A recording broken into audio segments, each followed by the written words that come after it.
So I think you definitely, that's really, what's the word, declarative, don't know how to do that yet. So what your book actually does is pretty interesting. It will go through and it actually just flat out plots, like, well, what does it look like? And essentially, you see this. Okay, so it goes, neural, neural, neural. And you're like, well, if I turn that this way, neural, neural, neural, it looks like a sine wave or a cosine wave. We've decided to go with cosine. There's all kinds of reasons. They're not important right now. And you don't care because it's the end of the semester and you're really just trying to get through this class. Okay, so we have seen that the solution to this equation, which will be d squared x dt squared equals minus k over m or m over k. I already forgot. The k would have been, or the m would have been, so I think it's this one. If I got it wrong, let me know in a second. We'll find out. Is that what it is? Hold on. There we go. Okay, so we know that this is going to have some answer like a cosine. Okay, but it's not going to be cosine exactly. It's going to have a different period. So we just call it W. So I don't know how much you remember whenever you did this in class. Well, where would that went? Whenever you did the shifty, flippy, whatevers, but this is going to be, so like let's say cosine of, okay, so for example, if the period is 1, then cosine of 2 pi would be 0, 1, 0, 1. Okay. Because cosine of 0 is 1. Okay, so what would omega need to be? Then omega, in this case, would need to be, just 1. Well, not the period isn't 1, the period is 2 pi, is really what I meant to say, but it's 1 full 2 pi, I guess is what I really mean to say. So I have cosine omega t. So in this case, omega would be equal to just regularly 1. But let's say the period was 3.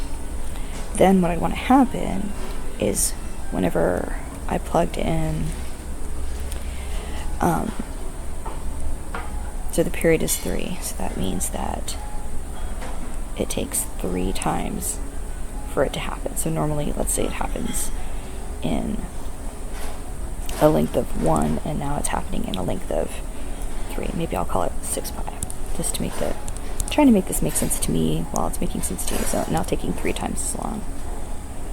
Come here, girl. You gotta type, because I asked you to, really nicely. 6 pi. So period is 3x, so let's call it 6 pi. So basically, whenever I plug in 6 pi, I want it to be, for the first time, 1. Because if I plug in 4 pi, I don't want it to be 1. And if I plug in 2 pi, I don't want it to be 1. So basically, that would work. Okay, so that means that the 1 over 6 pi is the period. So that means that the omega is the frequency. And if that didn't make sense to you, that's okay, because this is just kind of how I figure things out sometimes, and sometimes figuring things out is better than saying, clearly, that's the frequency, because I look at that and clearly that's not the frequency. It makes more sense to me to think of it as the period, because, does that make sense? Like if I plug in cosine of 2 theta, then I'm not getting a 1, and if I plug in cosine of 3 or 4 pi over 6 theta, I'm not getting that 1, so I need to get the actual, to get a period of 6 pi, I need to divide the answer by 6 pi. So that means omega is going to be the frequency. Okay, so the frequency is omega t. Okay, so we figured that out. Then there's going to be some kind of an amplitude, and then it's probably not going to start at 0, because if I'm plotting it, if I pull it up, it's going to start up. If I pull it down, it's going to start down. So what we're going to do is we're going to put inside the cosine a shift. Now, so let's look at this again. I'm going to rewrite this over off to the side. Okay, so this is going to be our answer. This is our amplitude. And I'm guessing it's going to be based on how high up we, or how far out we pull initial conditions.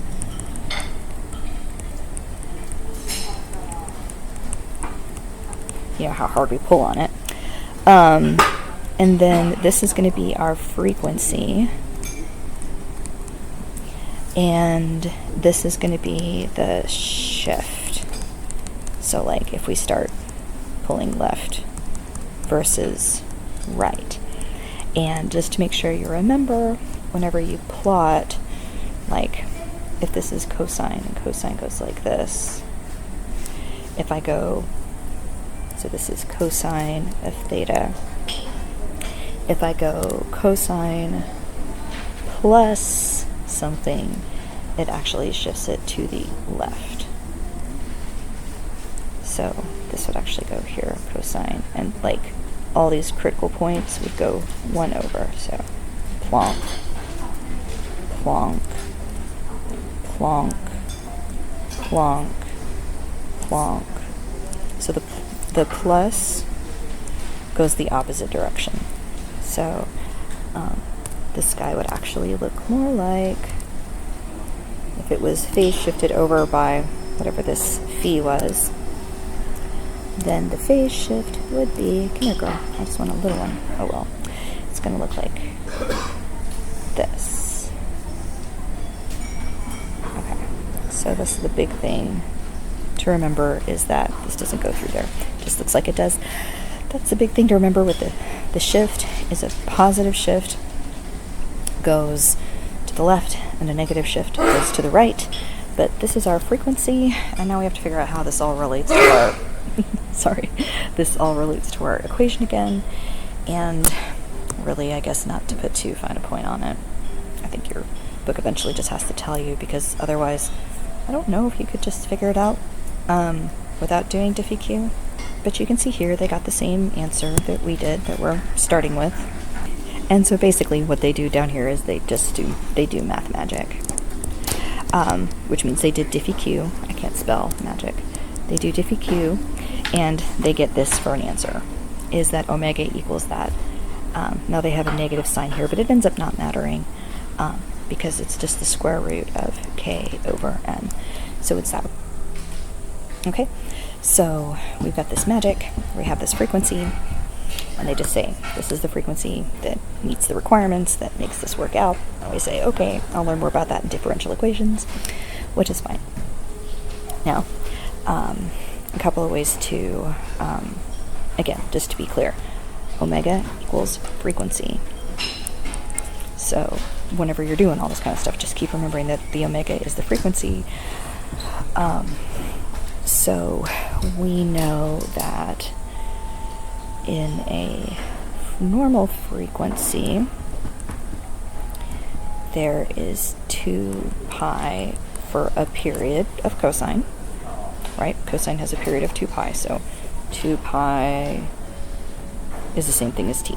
These are equivalent. So 2 pi rotations is 1, said torsion, is 1 period. So 2 pi distance is 1 period. Okay, for cosine. So if we're going to connect that to our frequency, we can say, well, that's also equal to squared k over m. So we can say that if we want to know the period, we can say the period is, I guess I just flippy flip, 2 pi equals m over k. So t equals 2 pi m over k. So again, don't go memorizing these equations. Think about what's actually going on here. I'm saying that the omega is defined as the distance over the period, and I know that traditionally the distance for cosine is 2 pi over the period, so the frequency, but then I have to adjust the frequency because it's really k over m. So then I get 2 pi m over k as a frequency. Okay. So the actual frequency, so this is called the, when I say this is called the frequency, this is called the angular frequency. And then this over here is just called the regular frequency. Okay, so this is, just 1 over t. So again, don't go memorizing a whole bunch of other things. So this is what's considered the angular frequency, which is, I guess, slightly different than, what we've been talking about. And the reason that it seems really, really weird is because we're using differential equations, which you don't know yet, but apparently we still want you to know a little bit about this, just so that you start getting comfortable, I think, with the idea that, a period is 1 over frequency, and a frequency is 1 over period, and look, there's a relationship between the mass and the spring constant, and, if I move things like a spring, it will basically make a cosine. So that's really what we're trying to get you to look at here. We're looking at horizontal spring in a minute. Yeah, we'll look at that in a second. But anyway, this is kind of where we're asking you to go, is to look at this, and the biggest thing that we're trying to get you to learn here is just the idea of,